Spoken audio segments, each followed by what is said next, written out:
स्वागत करता हूँ आपके अपने YouTube चैनल रचित ट्यूटोरियल पे। तो फ्रेंड्स, हम लोगों ने जो फिजिक्स की सीरीज शुरू की थी उसमें हमने एक लेक्चर 1 पूरा कर दिया था। आज हम बात करेंगे लेक्चर 2 की। पिछले दिन हम लोगों ने बहुत सी बातें कर ली थी, लेकिन आज हम उसी के आगे चीजों को कंटिन्यू करेंगे। ठीक है फ्रेंड्स, तो बिना किसी देरी के वीडियो को स्टार्ट करते हैं। ठीक है, नोट्स के लिए आपको परेशान नहीं होना है। नोट्स के लिए मैंने टेलीग्राम चैनल लिंक अपनी नीचे दे दी है डिस्क्रिप्शन बॉक्स पे। वहां पर जाकर आप वहां पर लिखा 30 जुलाई वो फिजिक्स के नोट्स दिए हुए हैं वहां पर, और वहां पर आप जाके डाउनलोड कर सकते हैं और लिख सकते हैं अगर चाहे तो। ठीक है, तो चलिए स्टार्ट करेंगे। आज का टॉपिक इलेक्ट्रिक फील्ड यानी वैद्युत क्षेत्र में, और सबसे पहले हम ये जानेंगे कि वैद्युत क्षेत्र क्या होता है। ठीक है, चलिए स्टार्ट करते हैं आज के क्लास। ठीक है, चलिए आज की क्लास स्टार्ट करते हैं हम लोग।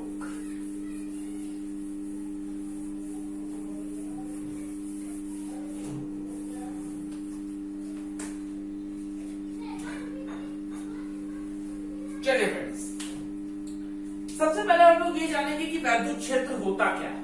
ठीक है, सबसे पहले हम लोग ये जानेंगे कि वैद्युत क्षेत्र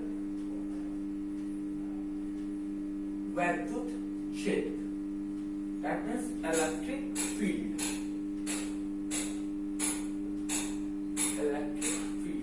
होती है। देखिए, एक चीज आप लोगों ने 12th में पढ़ा होगा, वैद्युत बल रेखाएं पढ़ी होंगी, और आपने वैद्युत बल रेखाओं में यह पढ़ा होगा कि वैद्युत बल रेखाएं एक निष्कोण काल्पनिक वक्र होते हैं, यानी कि वास्तव में ऐसी कोई रेखा होती नहीं है। हम सिर्फ कल्पना करते हैं। निष्कोण काल्पनिक वक्र होते हैं जो प्लस धन आवेश से निकलकर ऋण आवेश पर समाप्त होता है, यानी कि जो प्लस वाला चीज होती है, प्लस चार्ज होता है या प्लस आवेश होता है, वहां पर कुछ इस तरीके से बल रेखाएं निकलती है। इस सब हमारे सिर्फ कल्पना मात्र है। और माइनस पे क्या होता है, माइनस पे ये अंदर आ जाती है। ठीक, ये पढ़ा था। ठीक, तो हमने ये बताया था कि जो विपरीत आवेश होते हैं वो एक दूसरे को आकर्षित करते हैं। तो विपरीत आवेश देख लीजिए एक दूसरे को आकर्षित करेंगे, जाहिर सी बात है। क्योंकि प्लस वाला माइनस को क्या करेगा, अटैच करेगा। और यहीं पे अगर प्लस होता तो प्लस का भी साइन, ठीक है, अगर यहीं पर प्लस होता तो प्लस का भी ऐसे ऐसे रहता। ठीक है, अगर यहीं पर मान लो प्लस होता तो इनका सबका कैसे रहता है, यू रहता है, यानी कि डायरेक्शन कैसे रहती, अपोजिट रहती। तो एक दूसरे को क्या करते हैं, रिपेल करते, यानी कि प्रदर्शित करते। ये चीजें आपने पढ़ी थी, है ना। और आपने ये भी पढ़ा था कि वैद्युत बल रेखा है निष्कोण काल्पनिक वक्र होती है, तो प्लस आवेश से शुरू होकर माइनस आवेश पे खत्म होती है। ये कभी एक दूसरे को काटती नहीं है। ठीक है, अगर पहली बात ये एक दूसरे को कभी काट ही नहीं सकती, जब काट देगी तो वैद्युत क्षेत्र की 2 दिशाएं होंगी, जो कि संभव नहीं है ना। तो वहां पे वैद्युत क्षेत्र होना भी नामुमकिन सी बात हो जाती है। ठीक है, तो आपको पता है कि निष्कोण काल्पनिक वक्र है ना, एक दूसरे को कभी नहीं काटेगी। इस सारी चीजें आपको पता, आपने क्लास में पढ़ी है ना। निष्कोण काल्पनिक वक्र होती है जो धन आवेश से निकलकर ऋण आवेश पर समाप्त होती है। ये रेखा कभी एक दूसरे को काटती नहीं, अगर काट देंगी तो वैद्युत क्षेत्र की 2 दिशाएं हो जाएंगी, जो कि संभव नहीं है। और अगर संभव नहीं है तो वहां पर वैद्युत क्षेत्र होना भी संभव नहीं है। वैद्युत क्षेत्र वैद्युत बल रेखाओं के आधार पर पहचाना। ठीक है, चलिए अब हम लोग जान लेते हैं वैद्युत क्षेत्र होता है। ठीक है, चलिए ये सारी चीजें लचकदार होती है। भाई लचकदार होती है तो जाके प्लस वाला ऐसे माइनस में मिलेगी, प्लस वाली ऐसे माइनस में मिलेगी, प्लस वाली ऐसे माइनस में मिलेगी, है ना। सारी चीजें आपको पता है। चलिए, वैद्युत क्षेत्र क्या होता है, एक ऐसा क्षेत्र जहां पर कोई आवेश आकर्षण या प्रतिकर्षण बल का अनुभव करता है, ऐसा क्षेत्र क्या कहलाता है, वैद्युत क्षेत्र कहलाता है। ठीक है, जैसे एग्जांपल के लिए हमने यहां पर ले लिया कि एक प्लस क्यू चार्ज है, प्लस क्यू आवेश है। ठीक है, तो देखो ये प्लस क्यू आवेश क्या होगा, अब इससे वैद्युत बल रेखा निकलेगी ना, ये तो बात आपको पता ही है ना। काल्पनिक होती है, दिख नहीं रही है, सिर्फ हम लोग कल्पना कर सकते हैं। एक ऐसा क्षेत्र जहां पर कोई अन्य आवेश, अब देखो वैद्युत क्षेत्र कैसे बन सकता है, यही तो एक वैद्युत क्षेत्र अपना बना सकता है, जहां पर कोई एक अन्य आवेश आकर्षण या प्रतिकर्षण बल का अनुभव करता है, ऐसा क्षेत्र वैद्युत क्षेत्र कहलाता है। ठीक है, पता है चीज। अगर यहाँ पर हमने ले लिया कौन सा आवेश, यहाँ पर ले लिया हमने प्लस क्यू आवेश। ठीक है, नॉर्मल से जीरो होता है, ठीक है, प्लस क्यू आवेश ले लिया, ठीक है, प्लस क्यू आवेश ले लिया। देखिए इसका अपना वैद्युत क्षेत्र है, इसका भी अपना वैद्युत क्षेत्र, मान लिया तो एक दूसरे से r डिस्टेंस पर, ठीक है। तो ये इसमें क्या लगाएगा, फोर्स लगाएगा। इसकी डायरेक्शन कैसी होगी, इस तरीके से होगी, मतलब धक्का इसको ऐसे ही तो देगा और ये भी इसको धक्का दे रहा होगा, इसकी डायरेक्शन होगी तो कुछ इस तरीके से होगी, एक नॉर्मल सी बात, ठीक है। इन दोनों का अपना वैद्युत क्षेत्र है, ठीक है, नॉर्मल सी बात। अब देखिए, अब इसका वैद्युत क्षेत्र भी तो ऐसे होगा, ऐसे होगा, ऐसे होगा, ऐसे होगा, ऐसे होगा, इनफाइनाइट तक होगा। तो वहां पर जहां पर ये आवेश, मान लो r डिस्टेंस पर ये आवेश किस चीज का अनुभव करेगा, प्रतिकर्षण बल का अनुभव करेगा। क्यों, क्योंकि ये भी प्लस का है और ये भी प्लस का है। तो ये जो रीजन हुआ, ये जो क्षेत्र हुआ, ये क्षेत्र ही कहलाता है वैद्युत क्षेत्र। ये पूरा एरिया, ये पूरा रीजन क्या कहलाता है, ये पूरा रीजन ही कहलाता है वैद्युत क्षेत्र, ठीक है, कोई दिक्कत नहीं, यहाँ पर समझ में आता है, ठीक है। अच्छा देखिए, अब हम लोग क्या करते हैं, हम लोग ऐसे डायरेक्ट चार्ज नहीं रख देते प्लस क्यू, है ना। हम लोग क्या करते हैं, हम लोग एक एकांक परीक्षण आवेश देते हैं। तो क्या सर एकांक परीक्षण आवेश क्या होता है, तो एक चीज गौर से सुनना, एकांक परीक्षण आवेश होता है Q नॉट, जो टेंड्स करता है 0 की ओर। कहां पर टेंड्स करता है, 0 की ओर, 0 की ओर टेंड्स करता है, बट 0 नहीं होता, खास बात, 0 की ओर टेंड्स करता है पर 0 नहीं होता है, क्योंकि अगर ये चार्ज 0 हो जाएगा तो इससे हम इलेक्ट्रिक फील्ड की पहचान कैसे कर पाएंगे, पॉइंट की बात है ना। टेंड्स करेगा 0 की ओर बट 0 नहीं होगा, टेंड्स 0 करेगा, इसका मतलब ये हुआ कि इस एकांक परीक्षण आवेश का अपना कोई भी वैद्युत क्षेत्र नहीं होता। समझ में आ रही बात, कोई दिक्कत नहीं, है ना। यानी कि अब डेफिनेशन क्या हो गई, जब कोई एकांक परीक्षण आवेश, जब कोई एकांक परीक्षण आवेश किसी ऐसे क्षेत्र में आकर्षण या प्रतिकर्षण बल का अनुभव करे तो वह क्षेत्र ही वैद्युत क्षेत्र कहलाता है। क्योंकि अगर देखो एकांक परीक्षण आवेश है Q नॉट, तो Q नॉट को अगर हम यहाँ पर प्लेस्ड कर दें और ये r डिस्टेंस पे है, तो ये इस पर कुछ फोर्स लगा रहा होगा, तो वो फोर्स ही, ठीक है, जो फोर्स इस पर ये अप्लाई कर रहा होगा, उसी से इसको पता चल जाएगा, हाँ ये जो रीजन है यहाँ पर वैद्युत क्षेत्र लग रहा है, कोई दिक्कत नहीं। यानी कि डेफिनेशन क्या हुई, एक ऐसा क्षेत्र जहां पर कोई एकांक परीक्षण आवेश या कोई अन्य आवेश आकर्षण या प्रतिकर्षण बल का अनुभव करता है, ऐसा क्षेत्र हमारा कहलाता है, क्या कहलाता है, वैद्युत क्षेत्र, यानी कि इलेक्ट्रिक फील्ड। कोई दिक्कत नहीं, समझ में आती है सारी चीज। अच्छा, आप ये रीजन समझ में आ गया ना पूरा, r डिस्टेंस पर।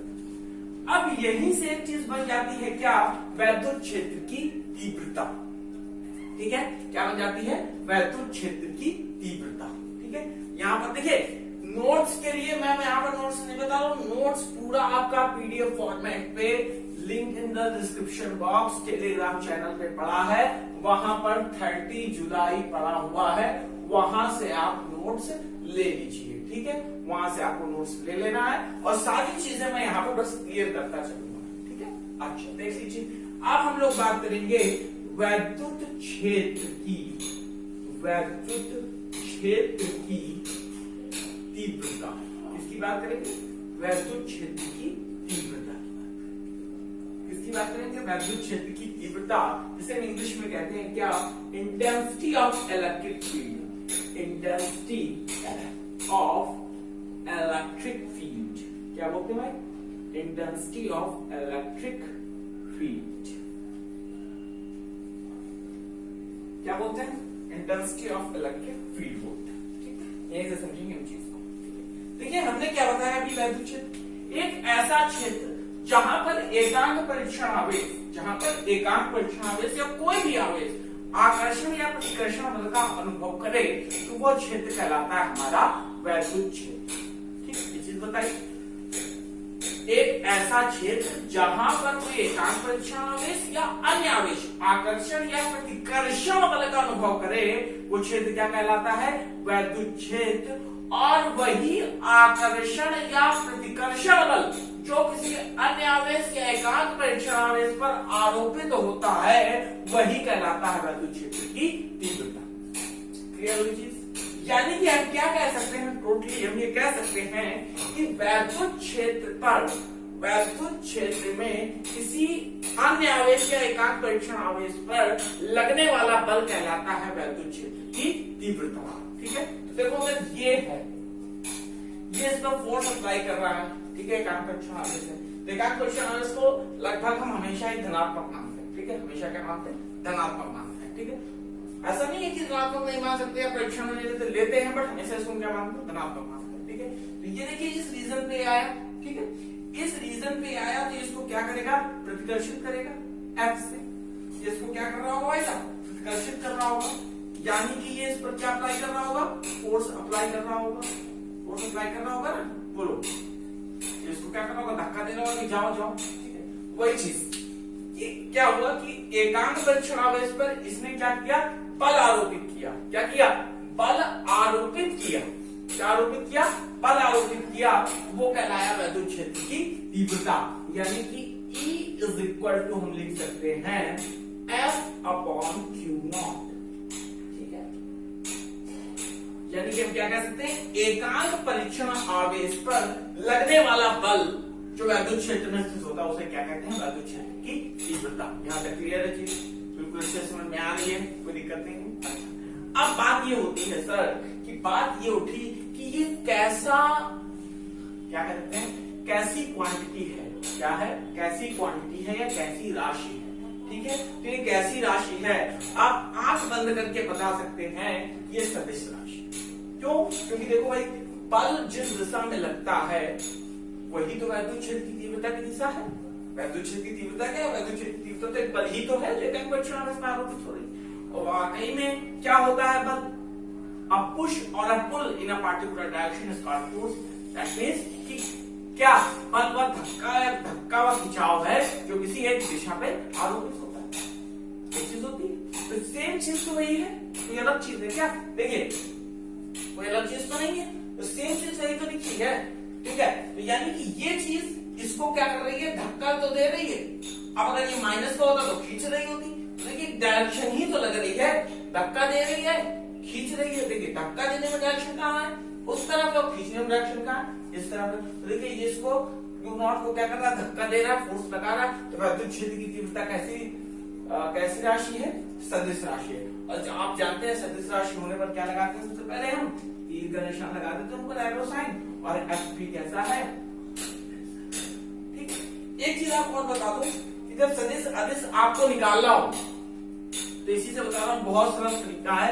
थोड़ी सी कुछ सदिश राशियां अगर याद होती है तो बहुत अच्छी बात है। जैसे अब आपसे पूछ लिया जाता क्या कि भाई क्यू कैसी राशि और आपको नहीं पता, तो सिंपलेस्ट वे तो हम लोग क्या कर लेते हैं, देखो अगर हम निकाल लें क्यू, तो क्यू इज इक्वल टू क्या हो गया, एफ इंटू ई आ गया, ये एफ ई। ठीक है, एफ ई आ गया इंटू एफ इंटू ए, सॉरी अलग कर रहा हूं, एफ अपॉन ई आ गया। अब देखो जहां कहीं पर तुम्हें दो सदिश राशियां मिल जाए इसका मतलब है कि दूसरी राशि तीसरी राशि क्या है, अदिश है। जहां कहीं पर एक सदिश एक अदिश तो वहां पर राशि क्या है, सदिश। ठीक है, ये पहचानने का तरीका है, समझ जाओ तो ठीक है। बाकी मैं बताता चलूंगा कैसे पहचानना, आप जानेंगे यहाँ पर कैसे। ठीक है, चलिए तो एक ऐसी राशि हो गई, सदिश राशि हो गई। अब भाई इससे क्या पूछ लिया जाए कि भैया मात्रक क्या होता है, तो मात्रक क्या होता है इसका, यूनिट क्या होती है इसकी, बोलो भाई मात्रक क्या होता है इसका। मात्रक निकालने के लिए हम लोग क्या लिख दें, एफ किस में होता है, न्यूटन पे होता है, यानी कि लिख दिया न्यूटन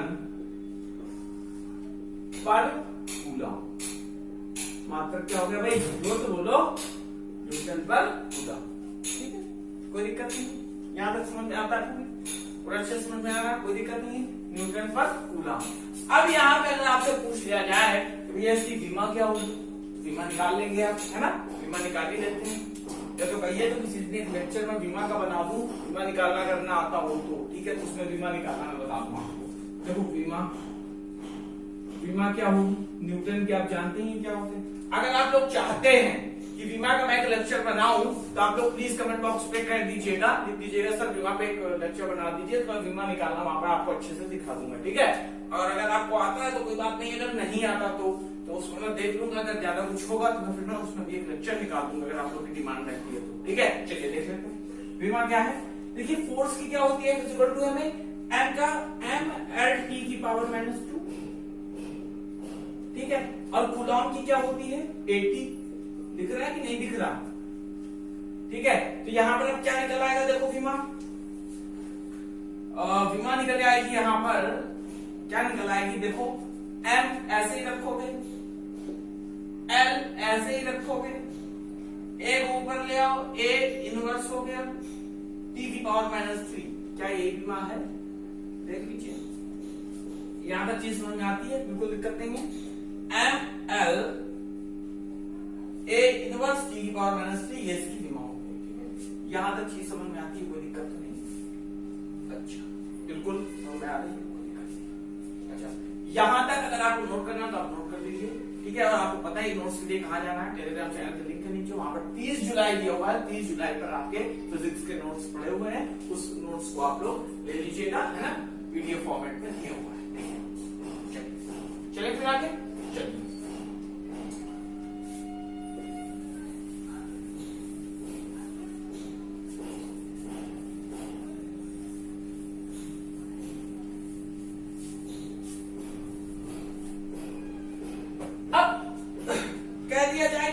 की तीव्रता है निकालनी है हमें बिंदु आवेश के कारण, एक आवेश के कारण, तो हम जानते हैं F क्या होता है, कूलाम के नियम से F क्या होता है भाई, F बोलिए भाई, ठीक है। F क्या होता है कूलाम के लॉ से, 1/4 पाई एप्सिलॉन नॉट K, ठीक है, Q नॉट अपॉन R, ठीक है, कोई दिक्कत नहीं है यहाँ तक। ये हो गया F की वैल्यू, क्यों किससे हमने जानी है, ये कूलॉम के लॉ से, अपॉन नीचे हो गया Q नॉट।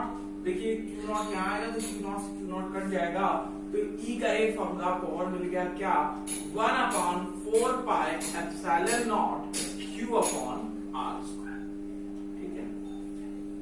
यूनिट पता ही है, न्यूटन पर कूलॉम, है ना, ठीक है, नोट कर लीजिए। जहां तक मुझे लगता है सारी चीज आपको समझ में आ गई होगी और सारी चीज आपको क्लियर हो गई होगी। I think everything is okay now, तो आगे बढ़े फिर, बोलिए भाई। चलिए यहां तक चीजें आपको क्लियर हो गई होगी, है ना, मैं सोचता हूँ। तो अब हम लोग आगे बढ़ेंगे, हम थोड़ा सा जानेंगे कि वैद्युत विभव क्या होता है, ठीक है। क्या कहता है वैद्युत विभव, जिसे हम लोग कहते हैं इंग्लिश में इलेक्ट्रिक पोटेंशियल, क्या कहते हैं इलेक्ट्रिक पोटेंशियल, ठीक है। तो मैं मिटा देता हूँ, ठीक है। धीरे धीरे मैं चल रहा हूँ, धीरे धीरे एकदम आराम से, कि आपको दिक्कत ना हो, ठीक है। नोट्स पहले ही दे दिए कि आराम से लिख लीजिए, फिर यहाँ पे समझिए, ठीक है। इसलिए पहले मैं नोट्स दे देता हूँ, ठीक है। चलिए देखते हैं हमको क्या वैद्युत विभव, क्या वैद्युत विभव। और जो लिखना चाहे वीडियो के साथ लिख भी सकता है, कॉपी पे लेके बैठिए, है ना। वैद्युत विभव इसे लोग इंग्लिश में क्या कहते हैं, इलेक्ट्रिक, क्या बोलते हैं भाई, इलेक्ट्रिक क्या पोटेंशियल, क्या बोलते हैं इलेक्ट्रिक पोटेंशियल, ठीक है। इस चीज की बात करेंगे वैद्युत विभव। देखिए क्या होता है वैद्युत विभव, इस चीज की हम लोग बात करेंगे कि इलेक्ट्रिक पोटेंशियल क्या होता है, ठीक है। चलिए सुनिएगा, मैं इसमें बताऊंगा मैं थोड़ा सा। होता क्या है कि जब हम किसी एकांक परीक्षण आवेश को, जब हम किसी एकांक परीक्षण आवेश को अनंत से, जब हम किसी एकांक परीक्षण आवेश को अनंत से किसी बिंदु तक लाने में वैद्युत क्षेत्र की तीव्रता के विरुद्ध जो कार्य करते हैं वो हमारा होता है वैद्युत विभव। क्या होता है वैद्युत विभव। और सुनिए हमने क्या बात की, वैद्युत विभव क्या होता है, वैद्युत विभव हमने बताया कि जब हम किसी एकांक परीक्षण आवेश को अनंत से किसी बिंदु तक, अनंत से किसी बिंदु तक लाने में, अनंत से किसी बिंदु तक लाने में जो कार्य करते हैं, जो क्या करते हैं भाई हम लोग कार्य करते हैं, वो कार्य क्या होता है, अनंत से लाने में, कहां तक, किसी बिंदु तक लाने में जो कार्य करते हैं, ये कार्य कैसा होगा, वैद्युत क्षेत्र की तीव्रता के विरुद्ध होगा, और उसी कार्य को क्या कहते हैं, वैद्युत विभव। क्या कहते हैं, वैद्युत विभव, दैट इज इलेक्ट्रिक पोटेंशियल। देख लीजिए, जैसे हमारे पास यहां पर एक चार्ज है प्लस Q, ठीक है, ये मान लीजिए एक O पॉइंट है, ठीक है, यहां पर हमारे पास एक चार्ज है प्लस Q, उससे r डिस्टेंस पर एक पॉइंट है P, ठीक, एक पॉइंट क्या है P है, ठीक है, और यहां से x डिस्टेंस पर आप ये मान लीजिए, x डिस्टेंस क्या है, इनफाइनाइट पर है, एक पॉइंट क्या है, एक चार्ज रखा है Q0, तो इसको हम देखिए ये यहां पर आएगा तो इसको रिपेल कर देगा, तो इसको हम वैद्युत क्षेत्र की तीव्रता के विरुद्ध, देखिए इसको यहां तक धक्का दे रहा है ना, इसको यहां से खींच के यहां तक ले आए, और समझिएगा बात, ये यहां पर होगा तो इसको धक्का देगा, इसको भगाएगा, और पहली बात तो इसका अपना कोई वैद्युत क्षेत्र है नहीं, और जब इसका कोई अपना वैद्युत क्षेत्र है नहीं, ये छोटा छोटा गरीब सा आदमी और ये बड़ा सा तंदुरुस्त आदमी, ये इसको यहाँ से हमेशा भगा देता है, और हमें क्या करना है कि हमें इसको भैया इसके पास लाना है कि भगाए नहीं, तो इसकी ताकत के विरुद्ध हम एक कार्य करेंगे, और उस ताकत के विरुद्ध जो काम करते हैं उसी कार्य को क्या कहते हैं, उसी कार्य को हम कहते हैं क्या, वैद्युत विभव। देखिए इसको ऐसे करके खींचा और कहां तक लाया, यहां तक लाया, क्यों, क्योंकि ये इसको क्या कर रहा, धक्का देके बाहर कर रहा था। देखिए Q0 को हमें P पॉइंट तक लाने में जो इसके विरुद्ध कार्य करना पड़ेगा, क्योंकि ये कैसा बल लगा रहा है, प्रतिकर्षण बल लगा रहा है, प्रतिकर्षण बल के विरुद्ध हमें कार्य करना है, वही काम क्या कहलाता है, वैद्युत विभव कहलाता है। क्या कहलाता है, वैद्युत विभव। क्या कहलाता है भाई, वैद्युत विभव। देखिए वैद्युत विभव क्या हो गया, तो फिर वैद्युत विभव को हम डिनोट करते हैं कैपिटल बी से। देखिए यहां पर आप लोगों को बड़ा सा कंफ्यूजन रहता है, स्मॉल बी और कैपिटल बी। स्मॉल बी जो होता है वो ऐसे होता है ना, ये हमेशा वेलोसिटी को डिनोट करता है, किसको डिनोट करता है, वेलोसिटी को। वेलोसिटी मींस सी है तो ये समझ लो, यानी कि वेग को, किसको डिनोट करता है, वेग को। और ये जो कैपिटल बी होता है ये डिनोट करता है किसको, इलेक्ट्रिक पोटेंशियल को। ठीक है, तो ये क्या हो गया, V is equal to W upon Q not, W capital है सॉरी, है ना, W अपॉन Q। ठीक है, तो देख लीजिए एकांक परिक्षावेश को अनंत से इसी बिंदु तक लाने में जो कार्य किया गया वही क्या है, वैद्युत विभव। अब पूछ लिया जाए भाई साहब, क्या पूछ लिया जाए, क्या पूछ लिया जाए, बोलो। अब पूछ लिया जाए भाई साहब, क्या पूछ लिया जाए, ये बताओ क्या इसका मात्रक क्या होगा, तो इसका मात्रक होता है क्या, मात्रक बोलो भाई, मात्रक इसका होता है जूल पर कूलम। क्या होता है, जूल पर कूलम। और तो बोलो जूल पर कूलम। अब विमा क्या होती है इसकी, विमा कैसे निकालेंगे, विमा के लिए क्या कर देंगे, बोलिए। देखिए विमा क्या होती है, W की क्या होती है, F इंटू एस। आप जानते हैं ना, W is equal to F into S. F क्या होता है, फोर्स होता है, S क्या होता है, विस्थापन होता है, यानी कि mLT की पावर -2, और इस S की हो गई L, यानी कि हो गई mL स्क्वायर T की पावर -2। ठीक है, और Q नॉट क्या हो गई भाई, 80।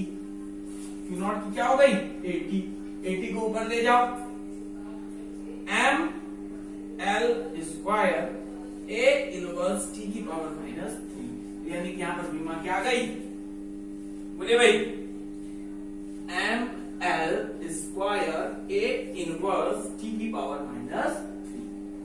ठीक है, यहां तो चीज क्लियर होती है कि नहीं होती, देख लीजिए भाई।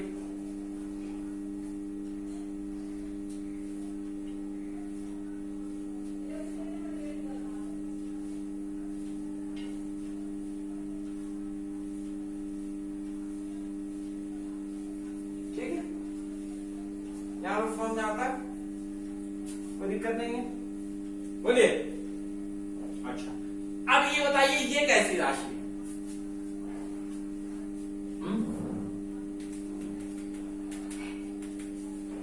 ये कैसी राशि है? तो ये अदिश राशि। क्यों? क्योंकि अगर आपको बता दिया जाता है कि 2 वोल्ट है, सॉरी विभवांतर नहीं बताया अभी, इसका विभवांतर आएगा तभी आएगा 2 वोल्ट। चलिए अभी बताया, जैसे मैं कह दिया 2 जूल पर कूलम है, एक बाकी ये भी विभव का भी मात्रा वोल्ट भी होता है, ठीक है, या वोल्ट, ठीक है, या वोल्ट, ठीक है। तो देखो अगर आपसे कह दिया गया 2 वोल्ट है तो आपके लिए इंफॉर्मेशन काफी है। इसका मतलब कि ये हुआ कि किसी आवेश है, कोई आवेश है, उसे क्या किया गया है? उसे क्या किया गया? उसे कितने जूल से लेकर उसे जैसे कह दिया गया 1 वोल्ट है, सॉरी ये जान लिया गया कि भाई देखिए 1 कूलम आवेश है, उसे हम कहा इनफाइनाइट से खींच कर लाए हैं, कितने जूल काम करके? 1 जूल काम करके। हमें यहाँ पे डायरेक्शन की कोई जरूरत नहीं हुई, लेकिन हमने फोर्स की बात की तो फोर्स के लिए डायरेक्शन की जरूरत है, ठीक है। यहाँ पर किसी डायरेक्शन की जरूरत नहीं, यहाँ पे इनफाइनाइट पे होता, यहाँ पे इनफाइनाइट पे होता, यहाँ पे इनफाइनाइट पे होता, यहाँ पे इनफाइनाइट पे होता, यहाँ पे होता, यहाँ पे होता, यहाँ पे होता, यहाँ पे तो कहीं पे भी होता, ठीक है। लाना तो नहीं की बिंदु तक था, ठीक है। तो इसलिए यहाँ पर दिशा की तो कोई जरूरत है नहीं, ठीक है। काम करना कहां पर? उसके विरुद्ध काम करना, ठीक है। बहुत अच्छी बात, ठीक है। तो एक ऐसी राशि हो जाएगी, आदिश राशि हो जाएगी। अब थोड़ा सा इसके बारे में जान लेते हैं। एक पॉइंट ये आता है, आपसे पूछा जाता है कि वैद्युत दाब किसे कहते हैं? तो वैद्युत विभव को ही वैद्युत दाब कहते हैं। क्या कहते हैं? वैद्युत दाब। कैसे? जैसे आपने सुना होगा, एक बहुत बड़ी पुरानी कहावत होती है, जैसे आपने सुना होगा ग्रंथों में गीता का, फलों में पपीता का है। ग्रंथों में गीता का, फलों में पपीता का और नारी में सीता का बड़ा महत्व। सुना है ना? नहीं सुना? पुरुषों में राम का, जिंदगी में काम का और फलों में आम का बड़ा महत्व। ऐसा ही कुछ यहाँ पर बनने वाला, ठीक है। कैसे? देखो, जैसे जो है ऊष्मा में ताप का, ऊष्मा में ताप का, द्रवों में दाब का, ऊष्मा में ताप का, द्रवों में दाब का, वैसे ही इसमें, वैसे ही वैद्युत क्षेत्र में वैद्युत विभव का भी बड़ा महत्व है। कैसे महत्व है? देखिए, हमने कहा ऊष्मा में ताप का, यानी कि जो ऊष्मा होती है वो हमेशा क्या होती है? उच्च ताप से निम्न ताप की ओर बहती है। यानी कि हमें किसी का ताप बराबर करना हो तो हम क्या करते थे? एक ठंडी वस्तु रखते थे, गर्म वस्तु रखते थे, दोनों को साथ में जोड़ के रख देते थे। तो क्या होता था कि गर्म वस्तु से ताप तब तक ट्रांसफर होता रहता था जब तक कि दोनों का ताप बराबर ना हो जाए। द्रवों में दाब का क्या महत्व है? कि द्रव जो हमेशा बहता है वो हमेशा उच्च दाब से निम्न दाब की ओर बहता है। कैसे बहता है? उच्च दाब से निम्न दाब की ओर बहता है। सेम यही चीज है वैद्युत विभव में, कि इसमें जो आवेश होता है वो सदैव उच्च विभव से निम्न विभव की ओर बहता है, ठीक है। इसलिए से हम क्या कहते हैं? इसलिए से हम वैद्युत दाब भी कहते हैं। क्या कहते हैं? वैद्युत दाब भी कहते हैं। सारी चीज समझ में आ गई, ठीक है। नोट्स पे लिखी हुई है सारी चीजें, आपको दिक्कत देने की कोई जरूरत नहीं है, ठीक है। नोट्स पे ले लीजिएगा, ठीक। ओके फ्रेंड्स, चलिए इतना नोट कर लीजिए, स्टार्ट करो। चलिए, उम्मीद करता हूँ यहां तक आपको समझ में आ गया होगा अच्छे से। अब हम लोग जानेंगे कि वैद्युत विभवांतर क्या होता है, ठीक है। बता दो वैद्युत विभवांतर यानी कि पोटेंशियल। चलिए देख लेते हैं वैद्युत विभवांतर यानी कि पोटेंशियल डिफरेंस क्या होता है, ठीक है। तो पोटेंशियल डिफरेंस क्या होता है कि किसी एकांक धनावेश को, किसी एकांक धनावेश को किसी एक बिंदु से दूसरे बिंदु तक ले जाने में जो कार्य करना पड़ता है, उस काम को हम क्या कहते हैं? उस काम ही को हम कहते हैं क्या? वैद्युत विभवांतर यानी कि पोटेंशियल डिफरेंस। जैसे कि यहाँ पर कोई जो है चार्ज है Q, और Q चार्ज है, और यहाँ पे इस पॉइंट से हमें इस पॉइंट तक Q0 को लाना है। कहां से? B से A तक। तो B से A तक लाने में जो हमें काम करना पड़ेगा, यानी कि BAB, उसे हम क्या कहते हैं, वैद्युत विभवांतर। उसे हम लिख सकते हैं VAB is equal to W/Q not. ठीक है, ये ठीक है, पता ही है कि कैसी राशि है ये, अदिश राशि। ठीक है, VAB is equal to W/Q not. ठीक है, ये चीज समझ में आती है। ये होता है वैद्युत विभवांतर। ठीक है, यानी कि क्या हुआ, कहां से, किसी एक बिंदु से यानी कि B से A तक ले जाने में जो हमें काम करना पड़ेगा किसको, Q नॉट को, वो काम क्या होगा, वो हो जाएगा वैद्युत विभवांतर। ठीक है, तो VAB इज इक्वल टू क्या होगा, W/Q नॉट। ठीक है, मात्रक वही है, विमा वही है, सेम वही चीज है। ठीक है, सारी चीजें वही है। ठीक है, कोई दिक्कत नहीं है इसमें। ठीक, अच्छा, इसका मात्रक क्या होता है, सबसे पहली बात इसका मात्रक भी क्या होगा, वोल्ट होगा। तो वोल्ट की डिफिनेशन मैं आपको बता चुका हूं, क्या बता चुका हूं।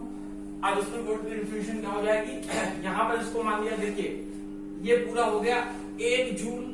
ठीक है, और ये पूरा हो गया क्या, 1 कूलम। ठीक, तो ये क्या हो जाएगा पूरा 1 वोल्ट। यानी कि 1 वोल्ट की डिफिनेशन क्या हो गई, 1 वोल्ट की डिफिनेशन ये हो गई कि यदि हम 1 कूलम आवेश को किसी एक बिंदु B से मान लो A तक ले जाना है, जब हम किसी एक कूलम आवेश को किसी एक बिंदु से दूसरे बिंदु तक ले जाने में वैद्युत क्षेत्र की तीव्रता के विरुद्ध जो कार्य करते हैं उसे हम क्या कहते हैं, वैद्युत विभवांतर, यानी कि पोटेंशियल डिफरेंस। ठीक है, ये डिफिनेशन होगी, कोई दिक्कत नहीं है। चलिए आगे चलते हैं। आगे क्या है हमारा, विभव प्रवणता। आगे क्या आती है हमारी, विभव प्रवणता। आगे हेडिंग पड़ेगी हमारी विभव प्रवणता। ठीक है, जिसे हम लोग इंग्लिश में कहते हैं पोटेंशियल ग्रेडियंट। क्या कहते हैं, पोटेंशियल ग्रेडियंट। क्या कहते हैं, पोटेंशियल ग्रेडियंट। ठीक है, अब अगली हेडिंग जो हमारी पड़ेगी वो पड़ेगी विभव प्रवणता। विभव प्रवणता। ठीक है, विभव प्रवणता, विभव प्रवणता पढ़ा होगा आप लोगों ने। विभव प्रवणता क्या होती है ये हम लोग बात करेंगे। विभव प्रवणता को क्या कहते हैं हम लोग, sorry, potential gradient. Potential gradient क्या कहते हैं, पोटेंशियल ग्रेडियंट। ठीक है, विभव प्रवणता होती क्या है, तो दूरी के साथ विभव परिवर्तन की दर विभव प्रवणता कहलाती है। जैसे आपने देखा था कि दूरी के साथ विभव परिवर्तन हो रहा था, कैसे दूरी के साथ B से A तक ला रहे थे, दूरी जैसे हम घटाते जा रहे थे वैसे वैसे विभव का भी चेंजमेंट आते जा रहा था। ठीक है, तो दूरी के साथ विभव परिवर्तन की दर क्या कहलाती है, विभव प्रवणता। क्या कहलाती है, विभव प्रवणता। दूरी के साथ विभव परिवर्तन की दर क्या कहलाती है, विभव प्रवणता कहलाती है। ठीक है, कोई दिक्कत नहीं है। ठीक है, तो विभव प्रवणता क्या हो गई, बोले भाई, तो विभव प्रवणता क्या हो गई, विभव प्रवणता, तो विभव प्रवणता हो गई, मान लीजिए कि हमारे पास जो डिस्टेंस थी वो थी x। ठीक है, दूरी के साथ यानी कि delta V upon delta x। तो अब यहां से यहां आया तो minus delta V upon delta x, ये हो जाती है विभव प्रवणता। ठीक है, अच्छा, ठीक, कोई दिक्कत नहीं है। और ये कैसी राशि होगी, तो ये राशि होगी किस तरीके की बताइए, सदिश राशि। कैसी राशि है, सदिश राशि। कैसी राशि है, सदिश। कैसी राशि है, सदिश राशि। और मात्रक क्या होगा, मात्रक बोलिए क्या होगा, वोल्ट पर मीटर। ठीक है, विभव प्रवणता को ये भी कहते हैं वैद्युत क्षेत्र की तीव्रता वाला सिस्टम। ठीक है, तो E is equal to minus delta V upon delta x। ठीक है, ये होता है फॉर्मूला विभव प्रवणता। ठीक है, दूरी के साथ विभव परिवर्तन की दर वाकई में क्या होती है, वैद्युत क्षेत्र की तीव्रता। ठीक है, इसके बराबर होती है विभव प्रवणता, ये हुई इसके बराबर होती है। ठीक है, तो अब ये चीज समझ में आ गई कि दूरी के साथ विभव परिवर्तन की दर क्या कहलाएगी, विभव प्रवणता। मात्रक क्या हो जाएगा, वोल्ट पर मीटर। वोल्ट पर मीटर। अब सर कैसे पता लगाएगी सदिश राशि है, तो सदिश राशि देखो, ये अदिश, ये अदिश, अदिश अदिश सदिश। ठीक है, इससे पता चल गया। ठीक है, कैसी राशि है, सदिश राशि है। कोई दिक्कत है नहीं, है ना, तो ये चीज समझ में आती है। ठीक है, जैसे जैसे हम दूरी बदलते जाएंगे वैसे वैसे क्या होगा, विभव में परिवर्तन होता जाएगा और यही विभव प्रवणता। ठीक है फ्रेंड्स, तो उम्मीद करता हूँ आपको आज का सेशन पसंद आया होगा। ठीक है, तो करना क्या है, नोट्स डाउनलोड करने के लिए डिस्क्रिप्शन बॉक्स में मेरे टेलीग्राम चैनल का लिंक है, वहां पर लिखा हुआ है 30 जुलाई। क्या लिखा हुआ है, 30 जुलाई। उस 30 जुलाई से आप जाकर यहाँ के जितना मैं चीजें बता रहा हूँ वहां पर जाकर आप पीडीएफ नोट्स जाकर डाउनलोड कर सकते हैं और बाकी सारी चीजें मैं यहाँ पर आपको क्लियर करता चलूंगा। और आगे हम बताएंगे कि विभव का क्या महत्व है, विभव का क्या महत्व है, विभव की क्या जो है जरूरत है, विभव कितना मतलब उसका महत्व है, विभव किस पर निर्भर करता है, विभव किस पर निर्भर नहीं करता है, कहाँ पर विभव अधिक होता है और कहाँ पर विभव कम होता है। तब तक के लिए फ्रेंड्स आपसे कहना चाहूंगा, please like, share and subscribe आपका अपना यूट्यूब चैनल रचित ट्यूटोरियल। जय हिंद।